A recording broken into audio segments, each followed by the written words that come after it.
Hai everyone, welcome back to my YouTube channel. Dan di video kali ini aku bakalan ngomongin skincare. Tapi tunggu dulu, aku nggak akan ngomongin tentang produk-produk skincare atau tentang testimoniku menggunakan skincare. Tapi aku bakalan ngomongin cara membudget skincare. Kenapa ya perlu membudget skincare? Emang penting? Oke, ngomongin tentang skincare budgeting. Apa sih skincare budgeting itu? Jadi, skincare budgeting itu adalah cara untuk kita menganggarkan skincare kita, menganggarkan pengeluaran keuangan kita yang mau kita pakai untuk kita gunakan belanja skincare. Kenapa penting ya membudget skincare? Nah, teman-teman perlu tahu nih pentingnya membudget skincare atau skincare budgeting. Karena yang pertama, kalau kita membudget skincare kita jadi tahu berapa sebenarnya kebutuhan untuk skincare kita. Itu ya, jadi uang kita juga nggak habis hanya untuk beli skincare. Padahal kan banyak kebutuhan-kebutuhan lain yang juga mesti kita penuhi, seperti kebutuhan makan, atau mungkin juga kebutuhan-kebutuhan yang lain, bayar pulsa, bayar sekolah, bayar bensin, dan banyak lain. Gitu ya. Dan yang kedua, kalau misalnya kita budget skincare kita jadi tahu nih teman-teman, apa sih yang bener-bener kita butuhkan. Dengan budget misalnya 200.000 ini, aku bisa beli skincare yang apa ya, yang itu bener-bener butuh untuk aku. Kalau kita nggak ngebudget skincare kita jadi dalam tanda kutip kayak jadi sembarangan untuk menggunakan uang kita untuk belanja skincare yang bisa jadi nih, apalagi ya kayak kita cewek-cewek kadang kan lihat sesuatu, ih kok itu ya, ih kok pengen nyoba ya, ih kok ini ya, ih kok itu ya, akhirnya terus beli-beli produk-produk yang belum tentu sebenarnya itu penting-penting banget, atau belum tentu itu satu hal yang sangat kita butuhkan.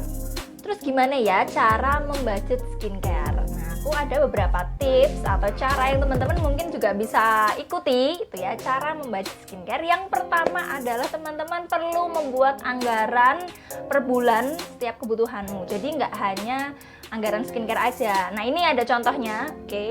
Nah, teman-teman bisa lihat ya di contoh yang aku buat itu. Ini cuman contoh aja ya. Contohnya pemasukannya 2 juta. Terus teman-teman bagi, yang pertama jangan lupa berzakat ya, atau beramal, itu teman-teman masukin di situ. Terus nabung juga atau investasi, teman-teman jangan lupa. Terus juga teman-teman masukin kebutuhan kayak makan, transportasi, pulsa dan sebagainya. Dan itu yang aku tandai dengan warna berbeda, itu ada skincare di situ ya. Nah, taruhlah aku membudget skincare itu 10% dari penghasilanku atau pemasukanku ya. Nah, misalnya kalau dari contoh itu kan 200.000 ya. Oke, yang kedua teman-teman perlu membatasi anggaran untuk keperluan skincaremu. Kayak contoh yang tadi aku udah kasih ya. Misalnya di budget nih cuma 200.000 aja. Nah, terus di tips yang ketiga, teman-teman tinggal cari skincare yang sesuai dengan budget teman-teman itu. Jadi misalnya aku cuma punya budget 200.000 nih, aku bisa beli skincare apa yang sesuai kebutuhanku. Oke, aku akan cari toner dengan kisaran harga berapa, aku akan cari serum dengan kisaran harga berapa gitu. Jadi dibatasi, sesuaikan dengan kebutuhanmu. Gitu ya teman-teman. Terus yang keempat nih. Yang keempat adalah ini kasus kalau misalnya ternyata skincare yang kita butuhkan itu harganya mungkin cukup mahal ya, cukup mahal dan mepet-mepet sama budget kita gitu, atau mungkin lebih mahal dari budget kita.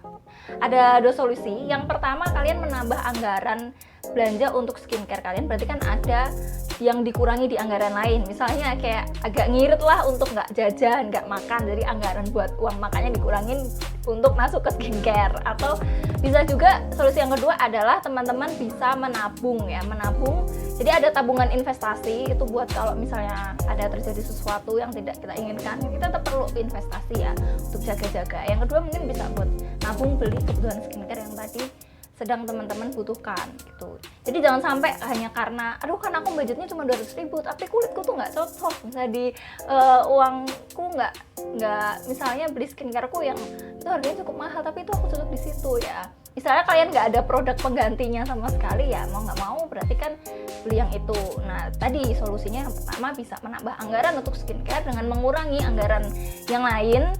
Atau yang kedua, teman-teman juga bisa menabung, mengalokasikan tabungan untuk beli yang skincare khusus yang harganya cukup mahal tadi. Tapi jangan lupa tetap nabung untuk investasi, untuk yang hal-hal ke depan, untuk berjaga-jaga itu.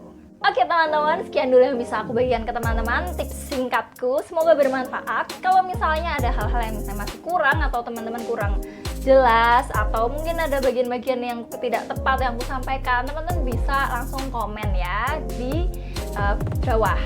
Langsung komen di kolom komentar aja. Stay beauty, stay healthy, and stay fresh everyone. Bye bye, see you on the next video.